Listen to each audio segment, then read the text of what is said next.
কে? আমি সুইটির কাজিন আলমগীর। সুইটি, এই যে কার্টুন কে? তোমার এক্স বয়ফ্রেন্ড নাকি রানিং বয়ফ্রেন্ড? ধুরু, আমার বয়ফ্রেন্ড আসতে সত্যি। এরা হচ্ছে আমাদের এলাকার ছেলেপেলে, সারাক্ষণ এখানে দাঁড়ায় থাকে। আমি যখন ভার্সিটি যাই আমাকে উত্তপ করে। ও, এই দুজন কি সেই দুজন যে দুজনের নামে একটু আগে আমরা জিডি করে আসলাম? ভাইয়া, আপনাদের দুজনের নামে আমরা জিডি করে আসছি। পুলিশ যে কোনো সময় আপনাদের সাথে যোগাযোগ করবে, আপনাদের সমস্যাটা কি জানার চেষ্টা করবে। আপনি আমাকে দুজনের নামে থানায় যে জিডি করছেন?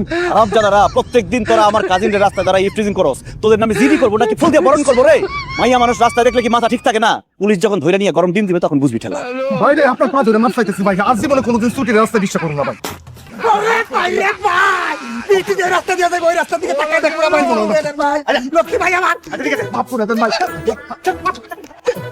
আচ্ছা ঠিক আছে, যা, তোরা যেহেতু তোকে ভুল বুঝতে পারছস, তোকে এবারের মতো মাফ করলাম, কিন্তু জিডি করতে যে আমার 5,000 টাকা খরচ হয়েছে সে টাকা দে। কি বলেন ভাই?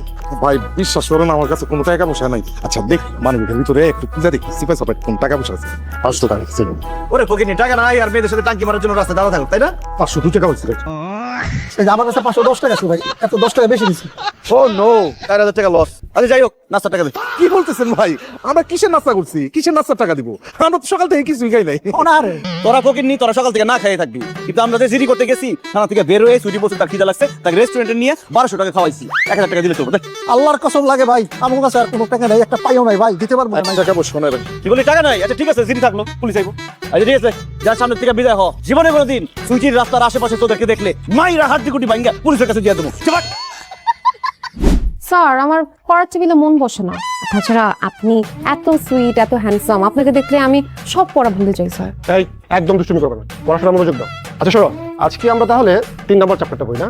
প্রাইভেট মাস্টার যে স্মার্ট আর লম্বা, আমার কাজিন সুইটি যেভাবে তার দিকে হা কইরা তাকায় আছে, কবে যে কি ঘটনা ঘইটা যায় আল্লাহ জানে।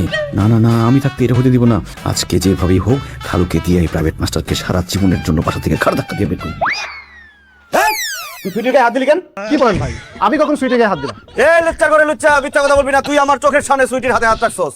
দেখুন আপনার কথা ভুল হচ্ছে, আমি হয়তো বা পড়া থেকে ভুল করে ওর হাতটা ধরেছি। ভুল করে না রে লুচ্চার বাচ্চা, তুই লুচ্চামির উদ্দেশ্যে সুইটির হাতে হাত রাখছস। তোর চোখ বলতেছে তুই লুচ্চা, তোর ঠোঁট বলতেছে তুই লুচ্চা, তোর চোখে মুখে লুচ্চামি। খবরদার আলমগীর ভাই, আমার টিচারকে নিয়ে একদম বাজে কথা বলবেন না। আর সে যদি ইচ্ছা করে আমার হাতও ধরলে ধরছে, আপনার কি জানতে এখান থেকে? আমার কি, তাই না? আমার কি সেটা আমি বলবো না, বলবে খালার খালু আইসা। খালা, কালু, এদিকে আসেন, দেখেন কি হয়ে যেতেছে।